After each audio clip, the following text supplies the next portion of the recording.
Bom dia para você. Louvado seja o nome de Deus, porque pela graça e poder do Senhor estamos juntos outra vez. Nosso assunto de hoje é um dos mais especiais que nós já estudamos. Pela graça e poder do Senhor, nós vamos estudar o último sermão, o último apelo divino. Há 6.000 anos o Senhor tem mandado mensagens e tem pregado ao seu povo. Mas hoje você vai conhecer qual será o último, qual tem sido o povo que Deus tem preparado para pregar este último sermão ao mundo. Hoje você vai conhecer o conteúdo dessa mensagem. Vamos orar juntos? Senhor Deus, bendito seja o teu nome, por nos avisar antes que aconteça, por nos envolver na tua obra, por estar conosco nessa grande missão. Abençoa essa pessoa que está ouvindo, que ela faça parte, Senhor, enviando avante para todas as pessoas, como bom missionário, estas mensagens, Senhor Deus, de pregação a tempo e a fora de tempo. Em tuas mãos entrego, Senhor, em nome de Jesus, a responsabilidade de pregar agora, pedindo o teu Santo Espírito, em nome de Jesus. Amém. O seu programa A Tocha está começando.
Vi descer do céu outro anjo que tinha grande poder, e a terra foi iluminada com a sua glória.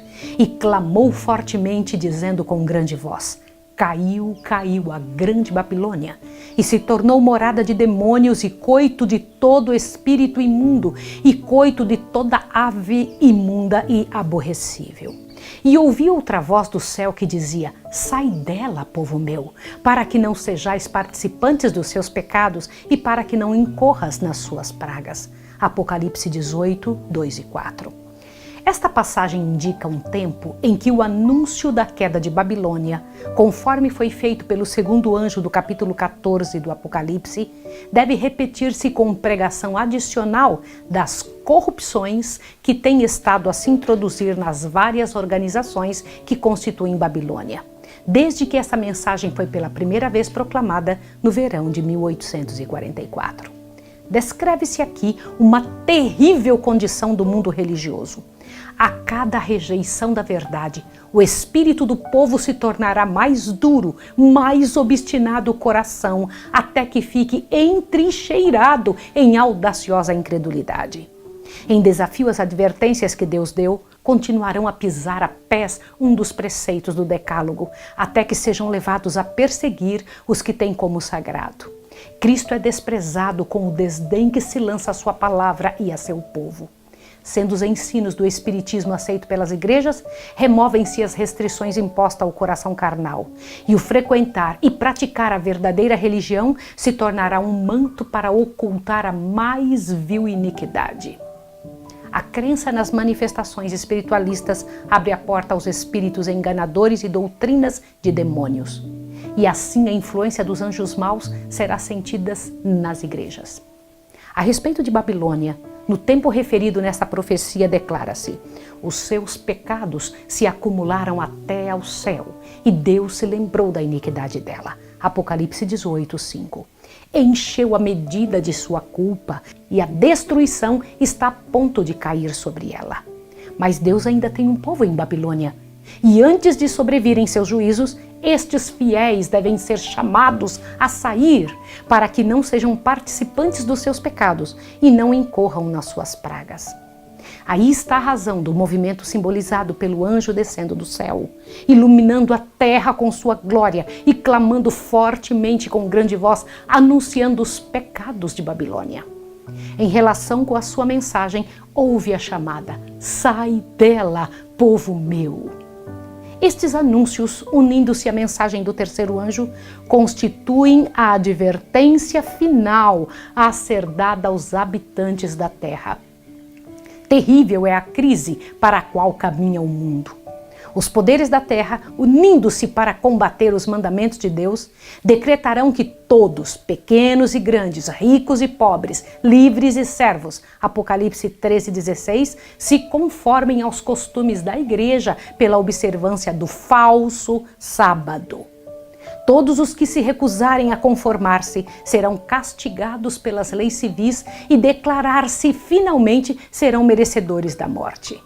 Por outro lado, a lei de Deus que ordena o dia de descanso do Criador exige obediência e ameaça com a ira divina todos os que transgridem os seus preceitos. Esclarecido assim o assunto, quem quer que pise a lei de Deus para obedecer a uma ordenança humana, recebe o sinal da besta, aceita o sinal de submissão ao poder a que prefere obedecer em vez de Deus. A advertência do céu é: se alguém adorar a besta e a sua imagem, e receber o sinal na sua testa ou na sua mão, também o tal beberá do vinho da ira de Deus que se deitou não misturado no cálice de sua ira. Apocalipse 14, 9 e 10. Mas ninguém deverá sofrer a ira de Deus antes que a verdade se lhe tenha apresentado ao espírito e consciência e haja sido rejeitada. Há muitos que nunca tiveram oportunidade de ouvir as verdades especiais para esse tempo. A obrigatoriedade do quarto mandamento nunca lhes foi apresentada em sua verdadeira luz. Aquele que lê todos os corações e prova todos os intuitos não deixará que pessoa alguma que deseje o conhecimento da verdade seja enganada quanto ao desfecho da controvérsia. O decreto não será imposto ao povo cegamente. Cada qual receberá esclarecimento bastante para fazer inteligente a sua decisão. Eu vou ler um pedaço para você do que o grande conflito fala sobre esta questão relacionada ao sábado. Observe, por favor.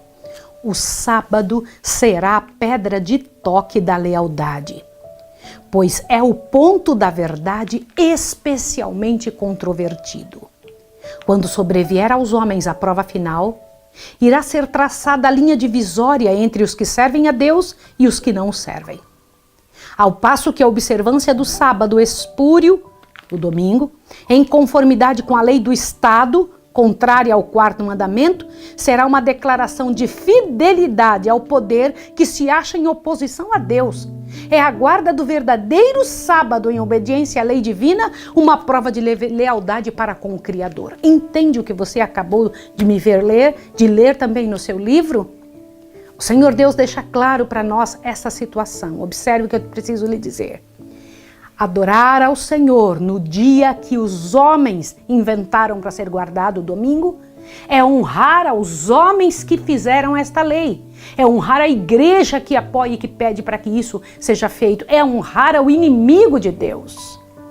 Honrar ao quarto mandamento conforme Deus pede é honrar ao Deus do céu. E essa é a grande escolha da sua vida e da minha vida.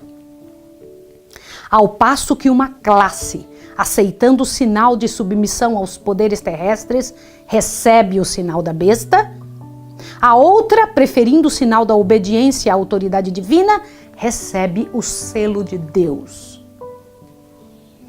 Até aqui, os que apresentavam as verdades da mensagem do terceiro anjo foram muitas vezes considerados como simples alarmistas. As suas predições de que a intolerância religiosa alcançaria predomínio nos Estados Unidos, de que a igreja e o Estado se uniriam para perseguir os que guardam os mandamentos de Deus, foram declaradas sem fundamentos e absurdas. Afirmou-se confiantemente que esse país jamais se poderia tornar outro que não o que tem sido, defensor da liberdade religiosa. Mas ao ser a questão da obrigatoriedade da observância do domingo amplamente agitada, vai ser percebido o fato, há tanto tempo duvidado e descrito, a terceira mensagem produzirá um efeito que antes não seria possível produzir. Em todas as gerações, Deus tem enviado seus servos para repreender o pecado, tanto no mundo como na igreja. Mas o povo deseja que lhes fale coisas agradáveis e a verdade clara e pura não é aceita. Muitos reformadores, ao iniciarem seu trabalho, decidiram-se a exercer grande prudência ao atacar os pecados da igreja e da nação. Esperavam, pelo exemplo de uma vida cristã pura, fazer voltar o povo às doutrinas da Bíblia. Mas o Espírito de Deus veio sobre eles, assim como viera sobre Elias, impelindo a repreender os pecados de um rei ímpio e de um povo apóstata. Não podiam conter-se de pregar as claras afirmações das Escrituras Sagradas, doutrinas que tinham sido relutantes em apresentar. Sentiam-se forçados a declarar zelosmente a verdade e o perigo que ameaçava essas almas. As palavras que o Senhor lhes dava, eles as falava, sem temer as consequências, e o povo era constrangido a ouvir a advertência. Assim será proclamada a mensagem do terceiro anjo. Ao chegar o tempo para que ela seja dada com o máximo poder, o Senhor operará por meio de humildes instrumentos, dirigindo a mente dos que se consagram ao seu serviço. Os obreiros serão muito mais qualificados pela unção de seu espírito do que pelo preparo das instituições de ensino. Homens de fé e oração serão constrangidos a sair com zelo santo, declarando as palavras que Deus lhes dá. Os pecados de Babilônia serão revelados. Os terríveis resultados da imposição das observâncias da igreja pela autoridade civil, as incursões do espiritismo, os furtivos, mais rápidos progressos do poder papal, tudo será desmascarado. Por meio destes solenes avisos, o povo será comovido. Milhares de milhares que nunca ouviram palavras como estas irão escutar. Aleluia!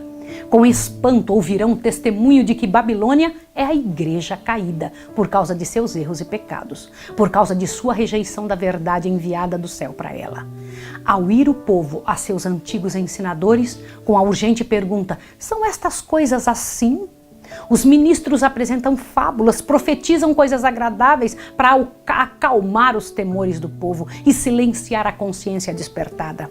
Mas vendo que muitos se recusarão a satisfazer-se com a mera autoridade dos homens, pedindo um claro "assim diz o Senhor", o ministro popular, semelhante aos fariseus da antiguidade, cheio de ira por ser posto em dúvida a sua autoridade, denunciará a mensagem como sendo de Satanás e agitará as multidões amantes do pecado para falar mal e perseguir aqueles que proclamam estas verdades. Quando a controvérsia se estender a novos campos, e sendo a atenção do povo chamado para a lei de Deus pisada a pés, Satanás entrará em ação. O poder que acompanha a mensagem apenas enfurecerá os que a ela se opõem. O clero empregará esforços quase sobre-humanos para excluir a luz, receoso de que ilumine seus rebanhos. Por todos os meios ao seu alcance, irão se esforçar por evitar todo o estudo desses assuntos vitais. A igreja apelará para o braço forte do poder civil e nessa obra irão se unir romanistas e protestantes. Ao tornar-se o movimento em prol da imposição do domingo mais audaz e decidido, será invocada a lei contra os observadores dos mandamentos.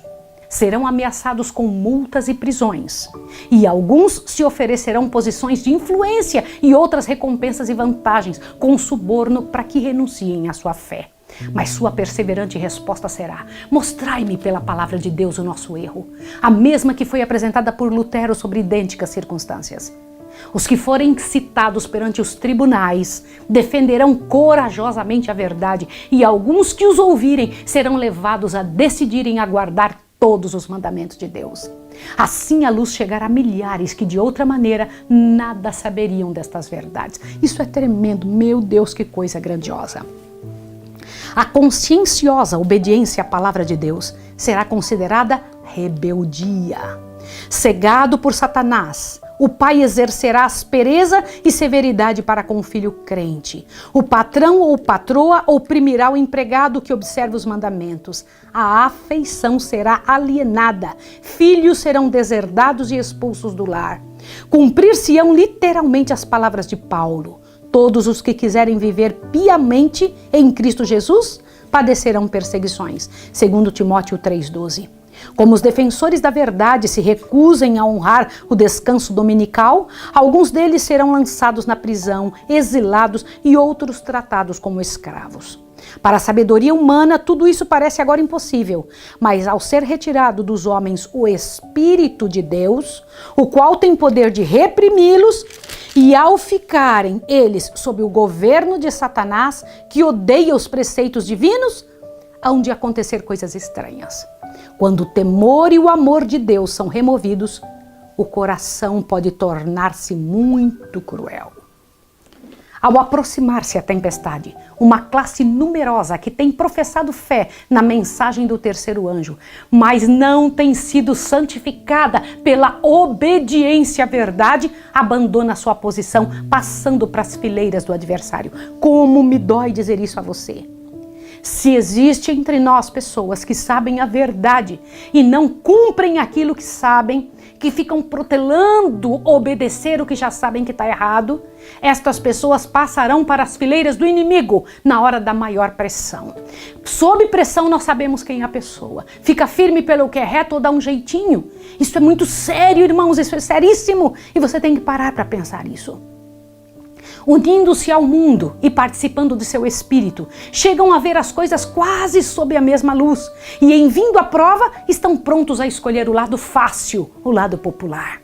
Homens de talento e maneiras agradáveis que se haviam já regozijado na verdade, empregam sua capacidade em enganar e transviar as almas. Presta atenção nessa frase agora. Tornam-se os piores inimigos de seus antigos irmãos. Quando os observadores do sábado forem levados perante os tribunais para responder por sua fé, estes apóstatas serão os mais ativos agentes de Satanás para representá-los falsamente e os acusar. E por meio de falsos boatos e insinuações, incitar os governantes contra eles. Meu Deus, que eu não seja uma destas pessoas. Nesse tempo de perseguição, irá ficar provada a fé dos servos do Senhor. Deram fielmente a advertência, seguindo tão somente a Deus e a sua palavra. O Espírito Divino, atuando em seu coração, constrangeu-os a falar. Estimulados por um santo zelo e forte impulso divino, cumprem seu dever sem deter-se para calcular as consequências de falar ao povo a palavra que o Senhor lhes dera. Não consultaram seus interesses temporais, tampouco procuraram defender sua reputação ou vida. Todavia, quando a tempestade de oposição e vitupério irromper sobre eles, alguns, vencidos pela consternação, estarão prontos para exclamar: se tivéssemos previsto as consequências de nossas palavras, teríamos guardado o silêncio. Acham-se cercados de dificuldades. Satanás os assalta com cruéis tentações. A obra que empreenderam parece muito além de sua habilidade para levarem a termo. Estão quase a sucumbir. Foi-se o entusiasmo que os animava. Contudo, não podem voltar. Então, sentindo o seu completo desamparo, se refugiam naquele que é poderoso em busca de auxílio. Lembram-se de que as palavras que falaram não eram suas, mas daquele que os mandou dar advertência. Deus lhe pôs a verdade no coração e não podem eximir-se de proclamá-la.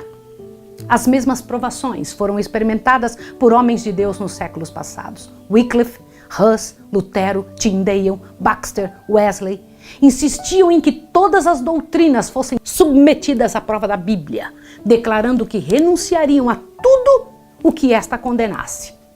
Contra esses homens desencadeou-se a perseguição com fúria implacável. Não cessaram, porém, de declarar a verdade. Cada um dos diferentes períodos da história da igreja se tem distinguido pelo desenvolvimento de alguma verdade especial, adaptada às necessidades do povo naquele tempo. Toda nova verdade teve de enfrentar o ódio e a oposição, e os que foram beneficiados por sua luz sofreram tentações e provações. O Senhor dá a seu povo uma verdade especial quando este se encontra em situação difícil. Quem ousa recusar-lhe a publicá-la? Ele ordena a seus servos que apresentem o último convite de misericórdia ao mundo. Eles não podem permanecer silenciosos a não ser com o perigo de sua alma. Os embaixadores de Cristo nada têm que ver com as consequências. Devem cumprir seu dever e deixar os resultados com Deus. Assumindo a oposição, caráter mais violento, os servos de Deus de novo ficam perplexos, pois lhe parece que eles motivaram a crise. Mas a consciência e a palavra de Deus lhes asseguram que sua conduta é correta. E conquanto continuem as provações, são fortalecidos para suportá-las. A luta se torna mais renhida e acirrada, mas a sua fé e coragem aumenta com o perigo. Seu testemunho é: não ousamos tentar alterações na palavra de Deus, dividindo a sua santa lei, dizendo ser essencial uma parte e a outra não, com o propósito de alcançar o favor do mundo. O Senhor a quem servimos é capaz de nos livrar. Cristo venceu os poderes da terra. Iremos ter medo de um mundo já vencido? Essa tem sido a pergunta e o que para pelo coração dos que falam a verdade de Deus. A perseguição em várias modalidades é o desenvolvimento de um princípio que subsistirá enquanto existir Satanás e tiver o cristianismo poder vital. Ninguém poderá servir a Deus sem atrair contra si a oposição das hostes das trevas. Anjos maus o assaltarão, alarmados de que sua influência lhe esteja arrebatando a presa. Homens maus, reprovados pelo seu exemplo, unir-se-ão àqueles procurando separar de Deus tal pessoa por meio de sedutoras tentações. Quando estas não surtem o efeito esperado, recorre-se ao poder compulsório para forçar a consciência. Mas enquanto Jesus permanece como intercessor do homem no santuário celestial, a influência repressora do Espírito Santo é sentida pelos governantes e pelo povo. Essa influência governa, ainda até certo ponto, as leis do país. Não fossem estas, e a condição do mundo teria sido muito pior do que é agora. Mesmo que muitos de nossos legisladores sejam ativos agentes de Satanás, Deus também tem os seus instrumentos entre os principais homens da nação. O inimigo incita seus servos a que proponham medidas que estorvariam grandemente a obra de Deus, mas estadistas que temem ao Senhor são influenciados por santos anjos para que se oponham a estas propostas com argumentos poderosos. Assim, um pequeno grupo de homens sustará poderosa corrente de males. A oposição dos inimigos da verdade será restringida, a fim de que a mensagem do terceiro anjo possa efetuar a sua obra. Aleluia, Senhor! Quando for dada a advertência final, prenderá a atenção das pessoas influentes por meio de quem o Senhor está agora a operar, e algumas delas a aceitarão e irão se manter com o povo de Deus durante o grande tempo de angústia. O anjo que se une na proclamação da mensagem do terceiro anjo deve iluminar a terra toda com sua glória. Predisse com isto uma obra de extensão mundial e de extraordinário poder. O movimento adventista de 1840 a 1844 foi uma manifestação gloriosa do poder de Deus. A mensagem do primeiro anjo foi levada a todos os postos missionários do mundo e em alguns países houve o maior interesse religioso que se tem testemunhado em qualquer nação desde a reforma do século XVI. Mas isso deve ser superado pelo poderoso movimento sobre a última advertência do terceiro anjo. Irmãos, vocês ouviram isso? Será muito maior agora. Esta obra será semelhante ao dia de Pentecostes. Assim como a chuva temporã foi dada no derramamento do Espírito Santo no início do Evangelho, para efetuar a germinação da preciosa semente, a chuva serôdia será dada em seu final para amadurecimento da seara. Conheçamos e prossigamos em conhecer o Senhor. Como a alva será a sua saída, e ele a nós virá como a chuva serôdia que rega a terra. Oséias 6:3. E vós, filhos de Sião, regozijai-vos e alegrai-vos no Senhor vosso Deus, porque ele vos dará ensinador de justiça e fará descer a chuva, a temporã e a serôdia. Joel 2:23. E nos últimos dias acontecerá, diz o Senhor Deus, que do meu espírito derramarei sobre toda a carne. E acontecerá que todo aquele que invocar o nome do Senhor será salvo. Atos 2, 17 e 21. Irmãos, ouçam aqui, você que está me ouvindo. O Senhor Deus acabou de prometer, através destes versos que você leu comigo agora, que Ele vai derramar o Espírito Santo em quantas pessoas? Em toda a carne, todas as pessoas do mundo, todos os que estão na cadeia, lá na Ásia, na Rússia, na África, no Brasil todo, nos Estados Unidos, em todos, porque eles terão que decidir, e nós só conseguimos decidir com a obra do Espírito Santo, mas será a última vez que o Espírito Santo será lançado, nenhuma vez mais, irmão. Então aproveitemos agora, eu não estou dizendo isso só para você, a oportunidade que temos agora de apresentar isso para a nossa família. Ao apresentar isso para as pessoas, elas estão sendo tocadas pelo Espírito de Deus, mas precisa que alguém fale dessa verdade, apresente essa verdade, apresente a eles isto. Se você não sabe pregar, se você não tem condição de ir em igreja, em lugares, mande pelo menos os vídeos. Mande isto, você vai estar fazendo a obra do Senhor da mesma forma. Olha que bênção que Deus nos deu de agora, através deste meio da internet, passar avante, pregue, passe avante isso para as pessoas. O Espírito de Deus está movendo elas para que busquem, para que tenham desejo, para que tenham sede, para que tenham fome dessa verdade. A grande obra do Evangelho não deverá encerrar-se com menor manifestação do poder de Deus do que a que assinalou o seu início. As profecias que se cumpriram no derramamento da chuva temporã no início do Evangelho devem novamente cumprir-se na chuva serôdia no fim do mesmo. Eis aí os tempos do refrigério que o apóstolo Pedro esperava quando disse: arrependei-vos, pois e convertei-vos, para que sejam apagados os vossos pecados, e venham assim os tempos de refrigério pela presença do Senhor, e envie Ele a Jesus Cristo. Atos 3, 19 e 20. Aleluia!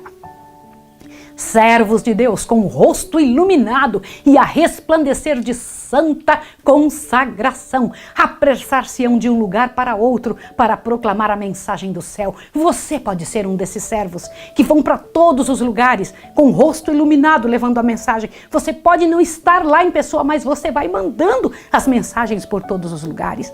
Por milhares de vozes em toda a extensão da terra será dada a advertência. Acontecerão prodígios, os doentes serão curados e sinais e maravilhas seguirão os crentes. Satanás também opera com prodígios de mentira, fazendo até mesmo descer fogo do céu à vista dos homens. Apocalipse 3:13. Você sabia disso? Que Satanás vai estar de um lado fazendo milagres e do outro lado, como você acabou de ler junto comigo, também os servos de Deus vão estar fazendo milagres. Assim os habitantes da terra serão levados a decidir-se. A mensagem há de ser levada não tanto por argumentos, como pela convicção profunda do Espírito de Deus. Os argumentos foram apresentados, a semente foi semeada e agora brotará e frutificará. As publicações distribuídas pelos missionários têm exercido sua influência. Todavia, muitos que ficaram impressionados foram impedidos de compreender completamente a verdade ou de lhe prestar obediência. Agora, os raios de luz penetram por toda parte e a verdade é vista em sua clareza. E os leais filhos de Deus cortam os laços e as algemas que os têm retido. Irmãos, o que é isso? Isso é a operação do poder do Espírito do Senhor. O Espírito do Senhor moverá o mundo e as pessoas vão tomar uma decisão e vão cortar todos os laços que os une com aqueles que estão dizendo: não faz, não vai atrás da Bíblia, não siga. Eles terão que tomar uma decisão. Laços de família, relações na igreja são impotentes para nos deter agora. A verdade é mais preciosa do que tudo mais. Apesar das forças arregimentadas contra a verdade, grande número se coloca ao lado do Senhor. Aleluia! Bendito seja o nome do Senhor. Quando eu paro para pensar nessa oportunidade que estamos tendo, de observar estas coisas, de nos envolvermos nessas verdades, de fazermos da palavra de Deus, destas verdades a nossa pregação, eu digo: Senhor, me envolva no último convite, na última pregação que o Senhor vai dar ao mundo condenado. No próximo capítulo, nós vamos estudar o capítulo 39, que diz: aproxima-se o tempo de angústia. Não falte, eu quero estar com você amanhã. Eu vou orar para que você tenha coragem de se envolver no último convite que Deus vai fazer ao mundo. Santo Deus e amado Pai, abençoa essa pessoa que acabou de ouvir. Dê forças para ela, organiza a vida, Senhor, faça o que for preciso, mas que ela tenha coragem, Senhor, de largar as coisas que estão impedindo e se envolver pela última vez na história da Terra, na única coisa que vale a pena, estar do teu lado e abrir a boca a favor de tua verdade. Em nome de Jesus. Amém. Que Deus abençoe você e até amanhã.